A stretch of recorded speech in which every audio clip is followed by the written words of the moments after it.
Bismillahirrahmanirrahim. Assalamualaikum warahmatullahi wabarakatuh. Innal hamdalillah nahmaduhu wa nasta'inuhu wa nastaghfiruh wa na'udzu billahi min shururi anfusina wa min sayyiati a'malina. Man yahdihillahu fala mudilla lahu wa man yudlil fala hadiya lahu. Asyhadu an la ilaha illallah wahdahu la syarika lahu wa asyhadu anna Muhammadan 'abduhu wa rasuluh. Sallallahu alaihi wa ala alihi wa ashabihi wa man tabi'ahum bi ihsanin ila yaumiddin. Yaqulullahu azza wa jalla fi kitabihil karim, ya ayyuhalladzina amanu ittaqullaha haqqa tuqatih wa la tamutunna illa wa antum muslimun. Wa yaqulu subhanahu, ya ayyuhalladzina amanu ittaqullaha wa qulu qawlan sadida yuslih lakum a'malakum wa yaghfir lakum dhunubakum wa man yuti'illaha wa rasulahu faqad faza fawzan 'azima. Fa inna asdaqal hadits kitabullah wa khairal huda huda nabiyyina Muhammadin sallallahu alaihi wasallam wa syarrul umur muhdatsatuha fa inna kulla muhdatsatin bid'ah wa kulla bid'atin dhalalah wa kulla dhalalatin finnar. Ikhwati fillah rahimakumullah.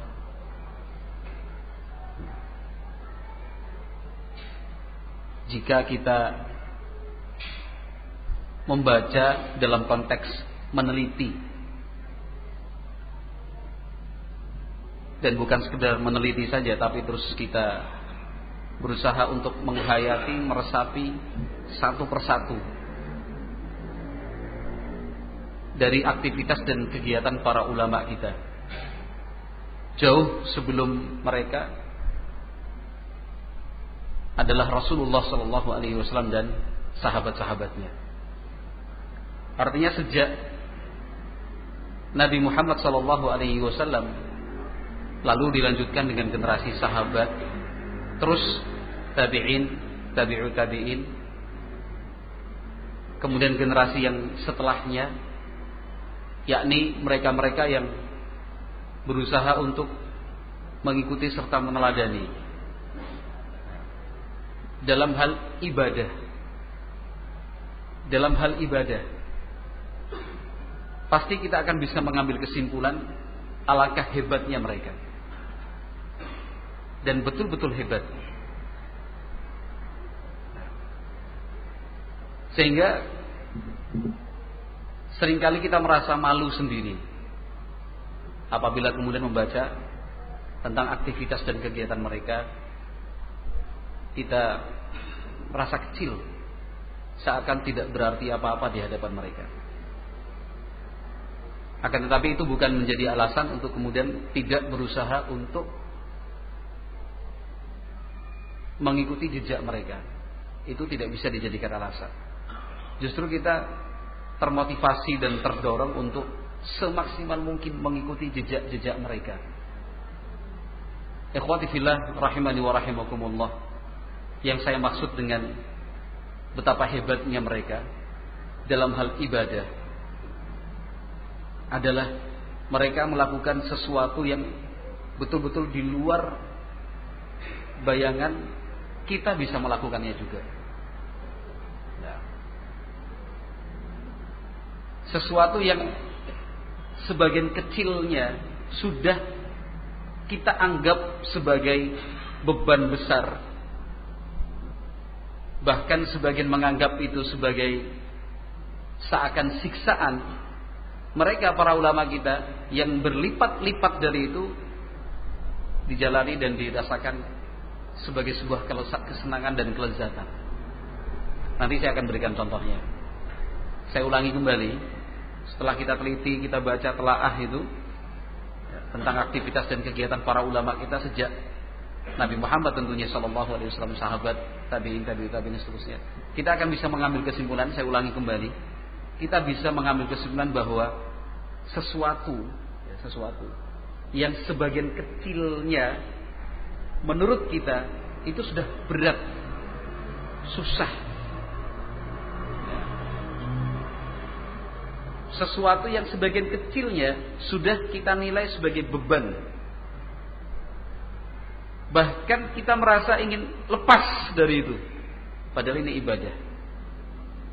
Nyatanya para ulama berkali-kali lipat dari yang kecil tadi, mereka justru menemukan kenikmatan dan kelezatannya. Ini perlu dievaluasi dari kita. Ada apa dengan kita? Saya berikan contoh membaca Al-Qur'anul Karim. Sekedar menyebut judul contohnya saja, saya yakin yang masih mempunyai hati yang bersih itu sudah bisa membaca maksud dari contoh ini apa. Membaca Al-Quran itu kan ibadah. Sepakat ya? Saya yakin sepakat. Membaca Al-Quran itu ibadah. Kenapa ibadah? Karena diperintahkan oleh Allah, diperintahkan oleh Rasulullah. Kenapa membaca Al-Quran itu ibadah? Karena Allah mencintai orang yang membaca Al-Quran. Sebab Rasulullah SAW juga mencintai umatnya yang senang membaca Al-Quran. Setelah kita sepakat bahwa membaca Al-Quran itu adalah ibadah, sekarang kita lihat diri kita. Terkadang kita merasa membaca satu halaman tidak perlu satu juz lah bagi sebagian kita. Membaca satu halaman, apalagi 2, apalagi 3, apalagi 4, apalagi 4 juz. Coba jujur jawab pertanyaan saya. Membaca Al-Quran setiap hari 2 halaman, 3 halaman, 4 halaman, berat kita amalkan selama ini atau sudah kita jaga amalan itu setiap hari? Jujur jawab pertanyaan saya. Tapi menjawabnya sendiri-sendiri aja. Saya meminta kita, termasuk saya juga, jujur menjawab, artinya untuk menilai diri sendiri. Nah, tidak perlu panjenengan, iya Ustaz, betul, nggak usah. Nah, hari ini aja udah baca Al-Quran belum atau enggak? Wallahu a'lam. Udah Ustaz, setiap sholat saya baca Al-Quran. Jawaban bocah TK itu mah ora kanggo. Enggak level. Bukan itu yang saya maksudkan. Wah, setiap sholat baca Al-Fatihah, surat-surat pendek kok. Bendino aku mau baca Quran. Ini orang ini gitu. Sudah jelas kok arah pertanyaannya. Yang saya maksud adalah membaca Al-Quran sebagai ibadah tersendiri, bukan dalam rangkaian sholat. Nah, hari ini baca Al-Quran banyak, kemarin enggak, kemarinnya lagi enggak, kemarinnya lagi lupa. Kalau lupa itu enggak membaca maksudnya. Yakin kalau sudah jawabannya lupa itu tidak membaca. Besok mudah-mudahan itu besok. Nah, artinya kita, sebagian kita lah, jangan sampai ada yang tersinggung kan gitu ya. Anak-anak kita yang tahfidz tersinggung. Wah, tiap hari ngafal Ustaz, tiap hari setoran sama ustadznya. Iyalah, anak-anak kita ternyata lebih hebat dari kita ya. Cuman ini pertanyaannya kan terarah untuk kita ini. Sebagian kita menganggap dalam praktek itu merasa membaca Al-Quran itu sebagai sesuatu yang berat, ya, susah, sulit. Tapi para ulama kita, tadi saya sudah sebutkan rumus di depan. Para ulama kita berlipat-lipat dari itu, malah merasakannya sebagai sebuah kenikmatan dan kelezatan. Kan gitu. Maka sahabat yang mulia Utsman bin Affan radhiyallahu taala mengatakan, kurang lebihnya saya ingat kembali kata-kata beliau radhiyallahu taala anhu, la yashba' an yaqra al-Qur'an man yu'minu billah, atau kama qala radhiyallahu taala. Kata beliau radhiyallahu taala anhu, orang yang betul-betul beriman, kualitas imannya itu istimewa, tidak akan pernah merasa kenyang kalau harfiahnya, tidak akan pernah merasa puas, tidak akan pernah merasa cukup untuk membaca Al-Quran. Itu sahabat Utsman yang mengatakan. Praktek dari beliau sendiri seperti apa? Beliau termasuk sahabat yang mengkhatamkan bacaan Al-Quran 3 hari 3 malam sekali. Jadi bukan hanya kata-kata yang beliau sampaikan, tapi prakteknya pun demikian.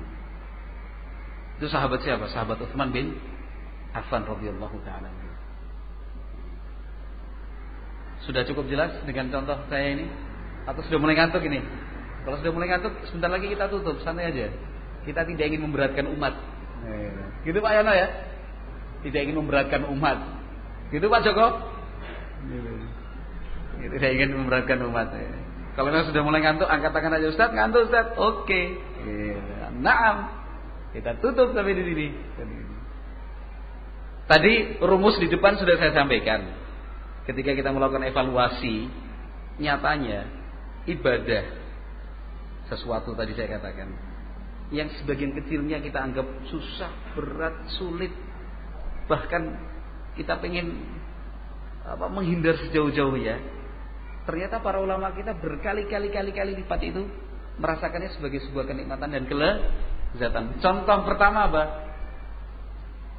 Ya kan anak muda ini. Contoh pertama apa? Yang saya sebutkan tadi, membaca Al-Quran. Sebagian kita membaca Al-Quran sehari 1 halaman saja, itu beratnya luar biasa. Tapi kalau buka grup WA dan Telegram, wah, kabeh diwaca. Padahal dari awal sampai akhir isinya guyon tok. Wah, komentar guyu dhewe. Gini. Ya kan, tertawa sendiri, ngocok lagi. Gitu. Insyaallah. Termasuk saya juga maksudnya. Enggak usah khawatir. Prakteknya sebagian kita demikian, membaca Al-Quran itu sebagai sesuatu yang sulit, berat. Tapi para ulama kita yang saya berikan contoh tadi siapa? Sahabat Utsman bin Affan radhiyallahu taala, beliau sudah tegas mengatakan orang yang betul-betul beriman, artinya kualitas imannya itu istimewa, tidak akan pernah merasa puas untuk membaca Al-Quran. Pengennya baca terus. Kenapa? Nikmat, lezat, menyenangkan. Praktek beliau sendiri selama 3 hari itu khatam berapa kali? Sekali. 3 hari khatam, 3 hari khatam, 3 hari khatam. Kalau kita 3 tahun atau 3 windu, 3 dasawarsa kan lumayan, 30 tahun sekali khatam, luar biasa. Yang nggak mungkin kan 3 abad, nggak ada kita umurnya sampai 3 abad. Paling nggak ya 3 windu lah, 24 tahun. Itu baru khatam sekali. Contoh yang pertama. Contoh yang kedua sekarang, sholat malam. Langsung aduh gitu. Tenang mas, ini saya curhat diri sendiri, nggak usah tersinggung gitulah. Sholat malam. Kita witir 1 rakaat atau 3 rakaat itu sudah kita anggap sebagai sebuah prestasi besar. 1 rakaat kita udah senangnya, masya Allah prestasi nih. Tadi malam witir 1 rakaat. Itu pun cepat, qul huwallahu ahad. Bangunnya susah, setelah assalamualaikum nggak doa, tidur lagi sambil nunggu azan subuh. Nggak usah khawatir itu curhat tentang diri sendiri, jangan tersinggung. 1 rakaat, ya Allah itu berat, susah. Nah, kalau ketiduran, alhamdulillah rezeki. Tapi para ulama kita, masya Allah, kan ya. Coba jalankan rumus yang saya sebutkan di depan tadi. Para ulama kita kan itu berkali-kali lipatnya mereka merasakannya sebagai apa? Sebuah kelezatan dan kenikmatan, sesuatu yang menyenangkan, masya Allah. Mulai dari awal malam ketika kondisi tubuh itu fit, ya, dari awal malam sudah sholat, berhentinya nanti ketika as-salatu khairum minan naum, yang lainnya mulai bangun, para ulama kita baru tidur sesaat sebelum subuh karena sudah selesai witir, salat malamnya dan witirnya kan itu. Kalau Nabi SAW kan sampai bengkak kakinya. Bengkaknya bukan karena futsal atau karena main badminton atau main bola, enggak. Bengkaknya karena salat malam kan itu. Itu contoh yang kedua. Contoh yang ketiga, sedekah. Ini nanti cukup 3 contoh aja. Kalau kebanyakan dan malu kita. Contoh yang ketiga, sedekah. Nah, bagi sebagian kita bersedekah itu mengeluarkan dana fi sabilillah di jalan Allah Subhanahu wa taala, beratnya luar biasa. Tidak seringan ketika kita yuk tak traktir gitu. Tidak seringan ketika kita mengatakan, ya futsal engkau sing bayari aku. Gitu. Tidak seringan ketika kita mengatakan, ya gampang sing nanggung aku kabeh. Untuk hal-hal yang sifatnya kebutuhan fisik. Artinya materi duniawi lah. Nah, tapi kalau sudah ini untuk fisabilillah, abotnya pol, gitu ya. Susah sekali. Masya Allah. Sementara para ulama kita rahimahumullah, sebagian mereka ketika tidak bersedekah sehari saja itu sudah merasa seakan tersiksa. Kalau satu hari tidak sedekah itu nangis, sedihnya luar biasa. Kok hari ini nggak sedekah sih? Sampai sebagian ulama itu sedekahnya cuma 1 buah tomat, bayangkan. 1 buah tomat loh. Kalau kita tomat, gue opo? Ya karena kita merasa kaya, sehingga menganggap sebuah tomat itu sebagai sesuatu yang kurang berharga. Tapi 1 tomat ini untuk mereka yang kelaparan dan betul-betul kelaparan, itu sangat berharga sekali. Tetapi bukan itu yang kita ingin garis bawahi. Yang ingin kita garis bawahi adalah semangat para ulama untuk bersedekah. Sampai pun tidak ada lagi yang bisa disedekahkan kecuali tomat, kecuali bawang bombay, tetap mereka berikan. Kenapa? Mereka merasakan bahwa dengan bersedekah ada kenikmatan, kelezatan yang bisa dirasakan, sesuatu yang menyenangkan. Barakallahu fiikum. Maka ibadah itu adalah sesuatu yang menyenangkan. Kan itu. Sesuatu yang menyenangkan. Nah, sesuatu yang manis. Kan itu. Sampai Nabi SAW kan menyebutnya sebagai halawatul iman, manisnya iman. Nah, Nabi SAW kan menyebutkan arba'un man kunna fihi wajada bihinna halawatul iman ila akhiril hadits. Hadits Anas bin Malik muttafaqun alaih. Nabi Muhammad menjelaskan ada 4 hal jika keempat-empatnya ada dalam pribadi seseorang, dia akan bisa merasakan manisnya iman. Kemudian Nabi menyebutkan keempat-empatnya.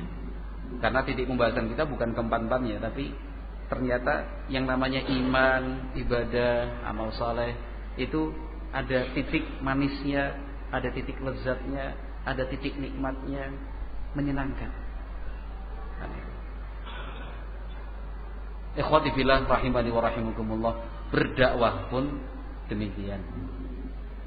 Nah, berdakwah pun seperti itu.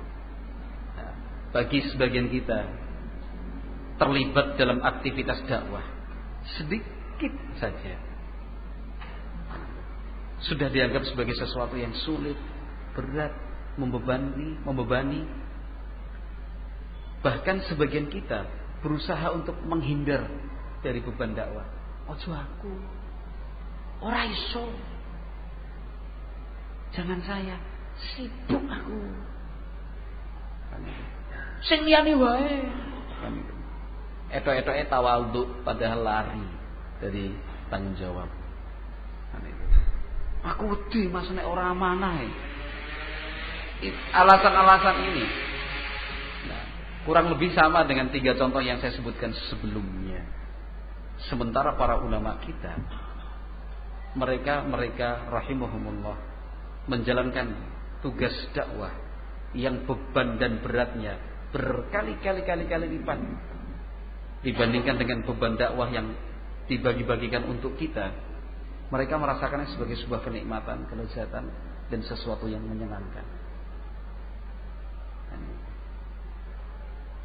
Ada di antara kita diminta ta'awunnya dalam dakwah.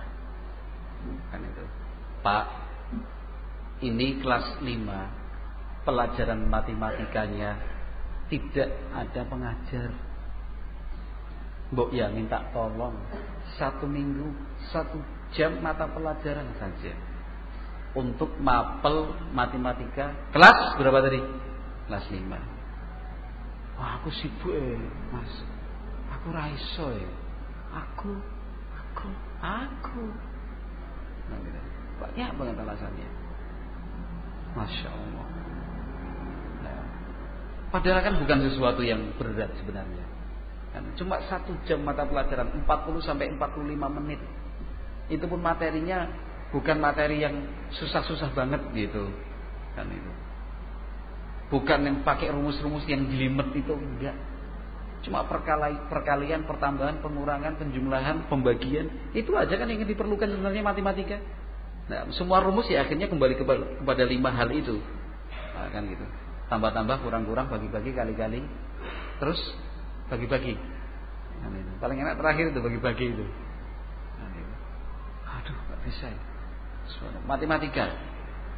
Nah, akhi tolong minta waktunya antum untuk membantu di ma'had. Ngawasi anak-anak. Atau misalkan ngecat, karena ini ada bagian dinding yang perlu dicat. Ini kerannya rusak, listriknya mati, kipas anginnya kotor. Masya Allah, banyak kan yang terkait dengan dakwah itu. Nah, kenapa sebagian kita, jangan kita lah, nanti ada yang tersinggung. Kenapa sebagian kita merasa itu sesuatu yang memberatkan, membebani? Nah, sementara yang berkali-kali lipat dari itu, para ulama menjalani dan merasakannya sebagai sebuah kenikmatan, kelezatan, sesuatu yang menyenangkan. Para ulama kita rahimahumullah dalam bidang pengajaran, misalkan dari ba'da subuh sudah mengajar sampai terbit matahari, pulang sebentar kembali lagi ke masjid memberikan pengajaran. Kelasnya beda-beda, ini kelas anak muda, selanjutnya anak tua, selanjutnya orang tua, ya kan? Pada zuhur mengajar lagi, pulang istirahat, pada asar mengajar lagi. Sama sekali tidak ada keluh kesah dari mereka. Mereka menikmati menjalaninya. Mereka betul-betul merasakan itu sesuatu yang menyenangkan. Kenapa? Karena mereka yakin dan sadar itu adalah ibadah. Itu adalah ibadah lillahi subhanahu wa ta'ala. Nah. Jadi ada apa dengan kita? Kalau kita merasa bahwa tugas-tugas dakwah itu berat, sulit, susah, lalu kita jadikan alasan untuk menghindar atau mundur, itu yang salah dan keliru. Kita tidak mengingkari, sama sekali tidak mengingkari bahwa memang tugas dakwah itu berat, sulit dan susah. Memang betul tugas dakwah itu berat, sulit, susah.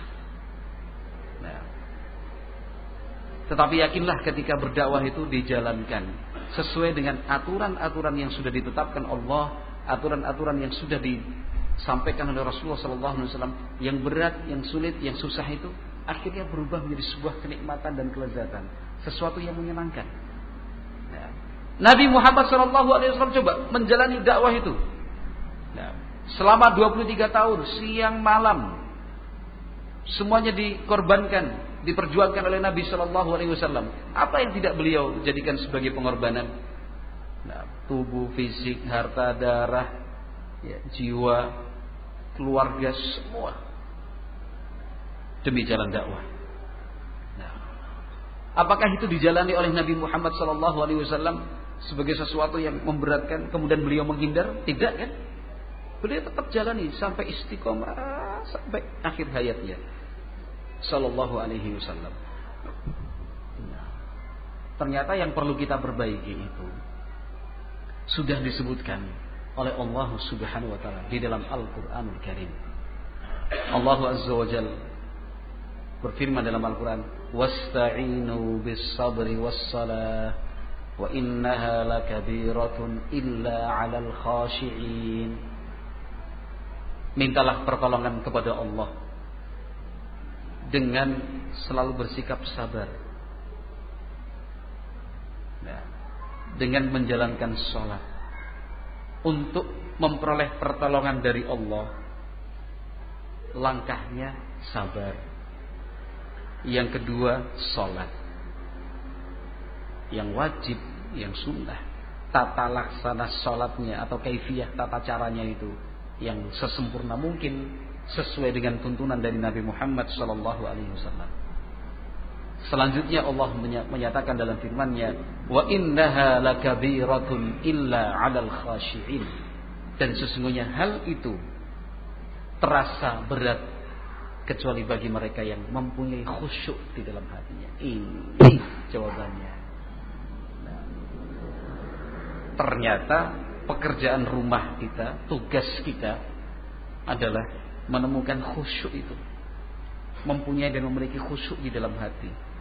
Ketika seorang hamba sudah mencapai pada tingkatan khusyuk, tunduk, taat, patuh pada Allah Subhanahu wa taala, cinta betul-betul cinta Allah dan cinta Rasulullah sallallahu alaihi wasallam, cinta betul-betul cinta pada agama Islam. Nah, maka tidak ada sesuatu yang memberatkan. Semua dijalankan, semua dilaksanakan sebagai sebuah kewajiban. Nah, dia tidak akan menghindar, dia tidak akan mencari alasan, dia tidak akan menjauh, dia tidak akan meninggalkan. Itu semua dia jalani dengan penuh kesabaran. Ikhwati fillah rahimani wa rahimakumullah. Dan untuk mendapatkan khusyuk itu memang berproses ya. Prosesnya juga tidak pendek waktunya. Proses itu cukup panjang. Tapi minimalnya kan kita ada niatan kuat, ada sebuah tekad untuk suatu saat nanti saya harus sampai pada tingkatan seperti itu, khusyuk. Caranya ya terus ngaji, thalabul ilmi, ilmu yang sudah kita peroleh, ilmu yang sudah kita dapatkan semaksimal mungkin kita amalkan, kita laksanakan. Nah, ada peningkatan ilmiah, juga peningkatan amaliyah. Ikhwati fillah rahimani wa rahimakumullah. Kalau kita berbicara tentang dakwah ilallah subhanahu, maka ada beberapa sisi yang harus kita perhatikan. Nah, sisi yang pertama adalah sisi sosial kemasyarakatan. Nah, masyarakat yang menjadi target atau objek dakwah kita, secara garis besar kan kita bagi menjadi dua. Masyarakat biasa, artinya kalau bahasa kita grassroots, akar rumputnya masyarakat. Yang kedua adalah tokoh-tokoh masyarakat. Kedua-duanya harus tersentuh, harus kita perhatikan dengan sebaik-baiknya. Rasulullah sallallahu alaihi wasallam juga melakukan seperti itu. Beliau kepada kaum budak, hamba sahaya, orang-orang lemah, al-mustadafin di kota Mekah, itu kan didakwahi oleh Nabi sallallahu alaihi wasallam. Tokoh-tokoh dan pembesar Quraisy juga didakwahi oleh Nabi Muhammad sallallahu alaihi wasallam. Diajak. Masyarakat Arab, suku dan kabilah-kabilah yang ada di sana didakwahi oleh Nabi sallallahu alaihi wasallam. Raja-raja yang berkuasa dan para pembesar, mulai dari Kisra, Raja Persia, Kaisar, Raja Romawi, Najasyi, Busra, penguasa Basrah, Mesir, Maukikus. Nah, itu semua kan disurati oleh Nabi SAW. Maka di dalam berdakwah pun, marilah kita perhatikan dua unsur ini.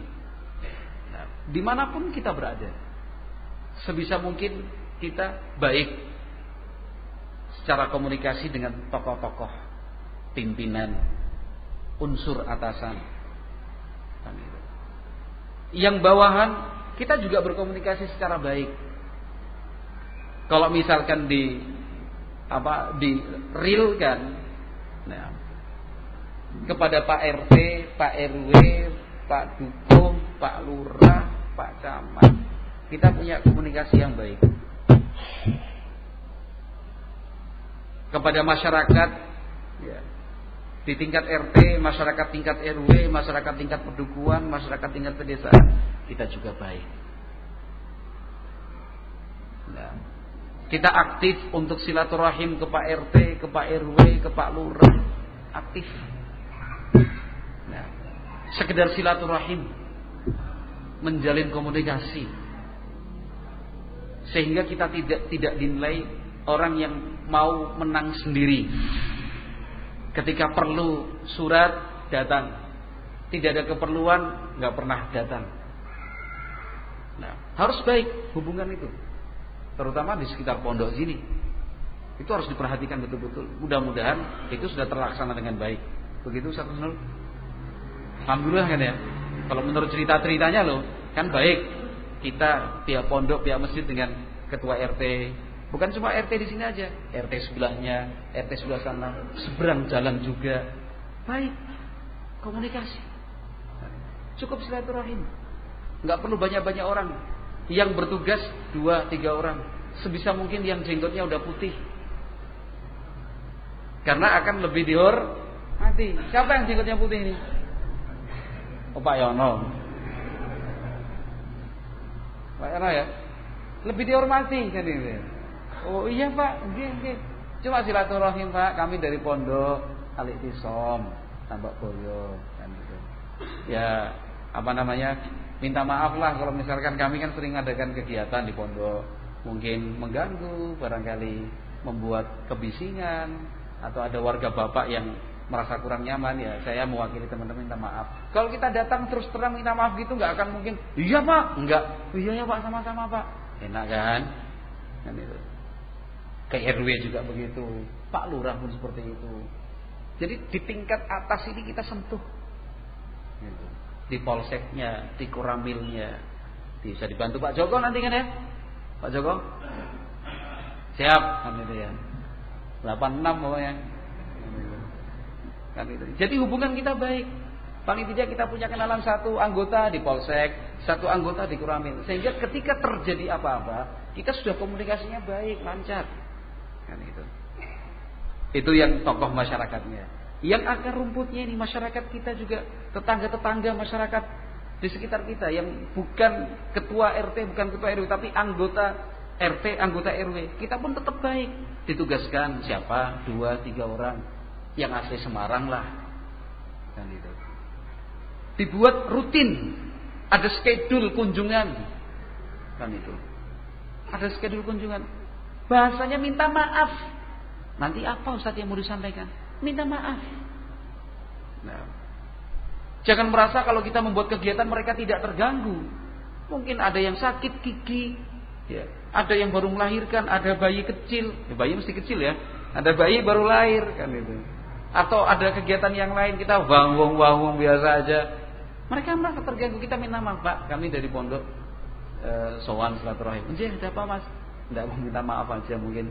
Apa namanya, ya pastilah selama ini teman-teman kami sendiri juga kalau mengadakan kegiatan itu membuat warga tidak nyaman, ya mohon maaf lah. Itu saja, minta maaf. Modalnya minta maaf. Itu nanti akhirnya masyarakat akan positif ke kita. Nah, minimalnya tidak mengusir lah, minimalnya bisa diterima dengan baik. Mereka akhirnya ikut ataukah tidak, bukan itu tujuannya. Tapi yang paling terpenting kita menjalin komunikasi dengan mereka. Itu harus dilakukan. Itu juga harus dilakukan bukan cuma di sekitar pondok, di rumah kita masing-masing, di kediaman dan domisili kita sendiri-sendiri, di perumahan, ya, properti atau di kampung atau di kantor, di lingkungan kerja, kepada pimpinan kita baik, kepada teman-teman sekerja juga baik. Insyaallah. Itu perlu diperhatikan. Barakallahu fiikum. Nah, kalau misalkan kita sudah maksimal memperhatikan hal-hal yang seperti ini, lalu ada penolakan, kebencian, permusuhan, yakinlah dan sadarlah, ingatlah bahwa semua orang yang menyampaikan kebenaran pasti akan ada yang pihak yang membenci dan memusuhi. Kita sudah siap mental seperti itu.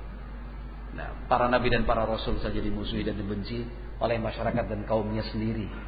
Nah, tetapi kan sudah maksimal kita berusaha.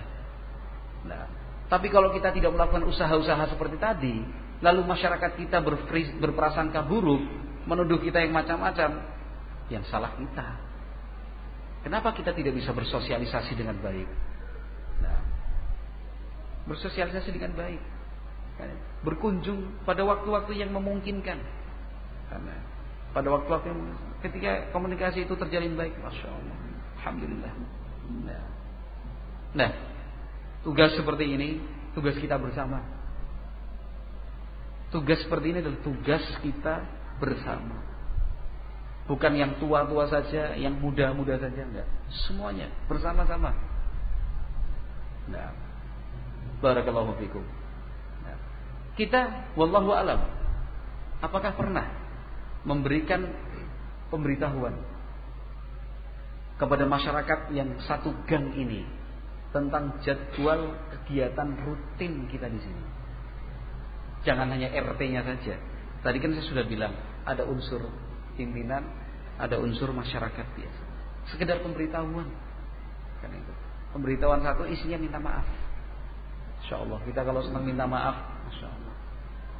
Masyarakat muslim itu respon positif. Kan itu. Sampaikan pemberitahuan, mohon maaf, nanti ada parkir, ada anak-anak yang berlari, ya kan? Mungkin ada kendaraan peserta yang kecepatannya tidak wajar. Kan itu. Barangkali ini, barangkali begitu. Itu disampaikan sebagai pemberitahuan disertai dengan permohonan maaf. Itu pengaruhnya luar biasa. Nah, ikhwati fillah rahimani wa rahimakumullah. Nah, poin kedua yang tidak kalah penting, nah, adalah internal kita sendiri. Barakallahu fiikum. Ketika internal kita lemah, maka masalah itu pasti muncul. Sebaliknya, kalau kita melihat kenyataan banyak masalah muncul, yakin itu berarti internal kita sedang lemah, rusak internal kita. Itu rumus pasti dalam dakwah. Allah Subhanahu wa taala berfirman dalam Al-Qur'an, "Wala tanaza'u fatafshalu wa tadhhaba rihukum wasbiru." Surat Al-Anfal. Allah Azza wa Jalla berfirman, "Wala tanaza'u." Jangan berselisih. Jangan bertikai. Harus satu kata, satu kalimat. Kalau tidak, fatafshalu, kalian akan gagal, lemah. Wa tadhhaba rihukum, kekuatan kalian pun akan pergi dan hilang. Itu rumus loh dalam Al-Qur'anul Karim. Tetapi ketika satu kata, satu kalimat, tidak ada satu masalah yang tidak bisa diselesaikan. Tidak ada satu masalah yang tidak bisa diselesaikan, insyaallah. Ketika ukhuwah kita terjaga, kebersamaan kita selalu didahulukan, berusaha untuk selalu mengalah. Iya, nggih, monggo. Mengalah dalam arti yang sesungguhnya, bukan mengalah, nggih, monggo, tapi hati yang grundel di belakang, macam-macam curhat. Padahal di depan, oh iya silakan, saya tak manut, saya tak derek. Nah, saya akan mendukung, saya siap. Tapi di belakang, saya teguh banget. Tidak seperti itu. Nah, ketika internal kita betul-betul kuat, masya Allah, ini akan menjadi sebuah kekuatan yang dahsyat. Coba perhatikan Rasulullah Sallallahu Alaihi Wasallam. Nah, amaliyah besar yang dilakukan oleh Nabi Muhammad Sallallahu Alaihi Wasallam itu beliau jalankan setelah internal itu betul-betul kuat sekali. Yang saya maksud amaliyah besar itu perang demi perang, pertempuran demi pertempuran. Ini disyariatkan oleh Allah Azza wa Jalla. Nah, pada tahun kedua Hijriah, perang Badar sebagai perang yang pertama. Kapan dimulai? Setelah ukhuwah dan kekuatan internal umat Islam itu betul-betul kuat dan kokoh. Nah, setelah kuat kokoh, baru para sahabat siap untuk menghadapi musuh sebesar dan sebanyak apapun dengan pertolongan dari Allah Subhanahu wa taala. Nah, maka terus kita baca literatur sejarah, tarikh Islam, sirah nabawiyah, terus kita baca satu persatu. Nah, tapi yang sangat disayangkan, nas'alullah as-salamata wal afiyah. Nah, kita masih terlalu sibuk dengan pertikaian di kalangan kita sendiri. Yang saya maksud adalah ahlus sunnah, salafiyin. Nah, bukan sururi, bukan MLM, bukan yang lainnya, hajuriyun, bukan. Tapi ahlus sunnah, salafiyin. Nah, urusan pribadi, urusan kecil, tersinggung, kata-kata yang tidak mengenakan, urusan utang piutang, urusan dagang, urusan dunia, bagi usaha, bagi hasil. Nah, hal-hal yang sepele, insyaallah. Janji diingkari, itu kan sebenarnya hal-hal sepele, kecil. Ketika pembandingnya adalah maslahat dakwah. Ketika pembandingnya adalah maslahat dakwah, ini semua akhirnya terasa kecil. Nah, tapi itu tadi, la haula wala quwata illa billah. Kita masih berkutat tentang saya, aku piye nek saya, wah, aku. Mestinya kan kita berpikir dakwah. Aku hilang dakwah. Maslahat dan kebaikan dakwah. Ayo. Kan begitu. Seperti yang telah dicontohkan oleh Rasulullah sallallahu alaihi wasallam. Ikhwati fillah rahimani wa rahimakumullah. Ketika semua proses itu sudah kita jalankan, barakallahu fikum, insyaallah kita akan mencapai tingkatan yang sudah dicapai oleh para ulama, bahwa berdakwah itu ternyata menyenangkan. Betapa tidak menyenangkan. Nah, lah wong orang yang berdakwah ilallah itu selalu dimohonkan ampun oleh seluruh makhluk di dalam jagat raya ini. Apa tidak menyenangkan?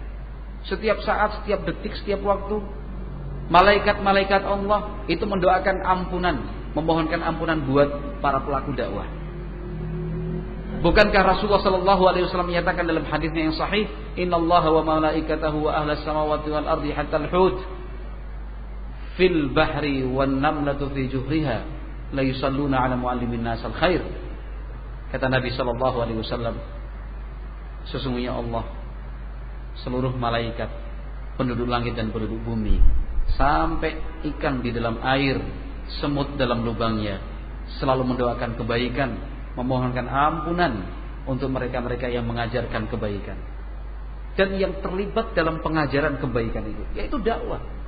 Apa tidak menyenangkan? Tiap saat, tiap detik didoakan terus oleh malaikat Allah, didoakan terus oleh hewan, ketumbuhan, bahkan ikan dan semut sekalipun ikut mendoakan. Apa tidak menyenangkan? Menyenangkan. Nah, apa tidak menyenangkan berdakwah ilallahi azza wa jalla? Ketika setiap waktu, setiap saat kita dipertemukan dalam satu majelis, satu kesempatan, sebuah momen, kita dipertemukan dengan saudara seiman, saudara seakidah, saudara semanhaj. Nah, yang sama-sama belajar, kalau bertemu saling senyum, saling mengucapkan salam, yang diajarkan oleh Islam. Ketika kita bertemu dalam satu majelis, berjabat tangan, berpelukan, nah, saling membantu, saling menolong, saling memperhatikan. Ini kan menyenangkan sekali, karena semua dibangun di atas konsep iman dan mencari ridha dari Allah Subhanahu wa taala. Nah, kalau para ulama sedang sedih, yang mereka lakukan adalah keluar dari rumah untuk berkunjung kepada saudara-saudaranya, teman-teman dan sahabat-sahabatnya, sambil mengatakan, antum jala'u huzni. Kalian itu adalah faktor yang bisa menghilangkan kesedihanku. Kan itu. Bukan malah menghindar dari ketemu ikhwan, kan itu. Kenapa? Nyebelin, sepet aku ketemu karo kae. Lah, ternyata memang beda jalannya dengan ulama salafus saleh. Kalau ulama salafus saleh sedang sedih, punya masalah, itu nyari ikhwan, nyari saudaranya gitu. Berkunjung, datang ke pondok, ketemu ustadznya. Itu udah senang, masalahnya hilang karena sudah ditanyakan, dikonsultasikan. Nah, tapi sebagian kita kan itu malah wegah, malah jelek nek ketemu ikhwan tuh. Halah, masya Allah, ada apa sih dengan kita ini sebenarnya? Ilmu dah punya, ilmu dah didapatkan, pengamalannya ini loh bos. Aduh, nah itu. Banyak-banyak istighfar memang kita. Mungkin karena kita terlalu banyak dosa ya. Barangkali maksiat yang kita kerjakan itu terlalu numpuk ya. Sementara kita tidak mengimbanginya dengan banyak-banyak istighfar, astagfirullah, tidak banyak-banyak bertaubat ila Allah. Akhirnya hati itu tertutup, jauh dan sulit untuk sampai pada tingkatan khusyuk. Ketika sudah jauh dari tingkatan khusyuk, akhirnya semua jenis ibadah kita rasakan abot, berat. Mau zikir susah, mau sholat berat. Nah, mau baca Al-Quran ya abot. Mau ikut terlibat atau dilibatkan dalam dakwah juga menghindar. Kan gitu. Mau berbakti sama orang tua juga malas. Mau berbuat baik sama tetangga juga enggak. Itu karena jauh dari tingkatan khusyuk ilallahi azza wa jalla. Nah, maka sekarang tidak perlulah kita mengkoreksi orang lain. Tidak usahlah kita mengevaluasi orang lain. Nah, walaupun kita tidak mengkoreksi, tidak mengevaluasi orang lain, malaikat yang mencatat amal kebaikan dan amal keburukan terus melaksanakan kewajiban dan tugasnya. Nah, bukan urusan kita untuk mengkoreksi, mengevaluasi kayak ngene. Lah kowe dhewe piye, Bos? Sekarang tugas kita itu evaluasi diri sendiri, evaluasi kan gitu ya. Selama ini saya bukan kae kan itu. Oh, tat, kae nek dijak mesti ora gelem kowe, tat. Jangan kae. Kowe. Kan gitu ya. Kadang-kadang kan sebagian kita cenderungnya begitu. Oh, kae nek kan itu orangnya gitu memang susah banget ya. Ini nih, kan itu. Ada apa dengan saya ini? Coba evaluasi sendiri-sendirilah. Kan itu ya. Evaluasi sendiri-sendiri. Saya kalau nek salat abot, salat sunnah ya abot, zikir ya abot, maca Quran ya abot, taklim ya abot, ngafal Quran abot, sinau bahasa Arab abot. Terus sing ora abot apa? Semuanya abot. Sedekah abot, berbakti sama orang tua abot. Ya kan? Berbuat baik sama tetangga abot. Perlu duit ya abot. Evaluasi diri sendiri. Nah, setelah kita evaluasi sendiri, insya Allah kita bisa menemukan akar masalahnya di mana. Dengan demikian kita akan terdorong untuk banyak-banyak istighfar, bertaubat kepada Allah, karena orang yang senang istighfar itu akan bisa membersihkan hatinya dari noda-noda kotoran. Insya Allah taala. Tidak perlu panjang lebar, yang penting diamalke, Bos. Gitu nggih. Insya Allah. Nah, itu sudah 45 menit. Kan itu. Tidak perlu panjang lebar. Sekali lagi, yang penting pengamalannya. Wallahu a'lam bishawab. Mudah-mudahan bermanfaat. Subhanakallahumma wa bihamdik, asyhadu an la ilaha illa anta, astaghfiruka wa atubu ilaik. Assalamualaikum warahmatullahi wabarakatuh.